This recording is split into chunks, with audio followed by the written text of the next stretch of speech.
இன்னைக்கு டே 64ஓட food routine பார்க்கலாங்க. அதுக்கு முன்னாடி அனைவருக்கும் ஆடிப்பெருக்கு தின நல்வாழ்த்துக்கள். அது மட்டும் இல்லாம இன்னைக்கு ஒரு முக்கியமான நாளுங்க. ஃப்ரெண்ட்ஷிப் டே கூட. ஸோ அனைவருக்கும் நண்பர்கள் தின நல்வாழ்த்துக்கள். இன்னைக்கு காலையில வெயிட் செக் பண்ணி பார்த்தேங்க. 53.05 நேத்த விட 350 கிராம் கம்மியா இருக்கு. நெறைய பேர் கேட்கறது, "நீங்க ஸ்லிம்மா தான் இருக்கீங்க. எதுக்கு இன்னும் வெயிட் கம்மி பண்றீங்க?" அப்படின்னு கேட்குறாங்க. ஆனா என்னோட டார்கெட் வெயிட்டுக்கு வந்து இன்னொரு 2 கேஜிஸ் தான் நான் கம்மி பண்ணணும். அது கம்மி பண்ணிட்டேன்னா நான் அதிலேயே தாங்க மெயின்டெயின் பண்ணுவேன். ஏன்னா அதுக்கப்புறம் நான் குறைச்சேன்னா நான் நல்லாவே இருக்க மாட்டேன். வீக்கும் ஆயிருவேன்.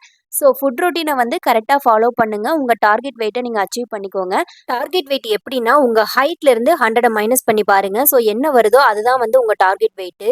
ஸோ அந்த வெயிட் வர்ற வரைக்கும் நீங்க வந்து டயட் இருந்து பாருங்க. கண்டிப்பா வெயிட் குறையும். 1 நாள் 2 நாள் ஃபாலோ பண்ணிட்டு குறையலன்னு நினைக்கக்கூடாதுங்க. மேக்ஸிமம் ஒரு 1 வீக்ல இருந்து ஒரு 2 வீக்ஸ் ஆவது நீங்க ஃபாலோ பண்ணா மட்டும் தான் கண்டிப்பா குறையும். அன்னைக்கான வாக்கிங் ஸ்டெப்ஸும் நான் கம்ப்ளீட் பண்ணிட்டேன். நாளைக்கு பார்க்கலாம். பாய்.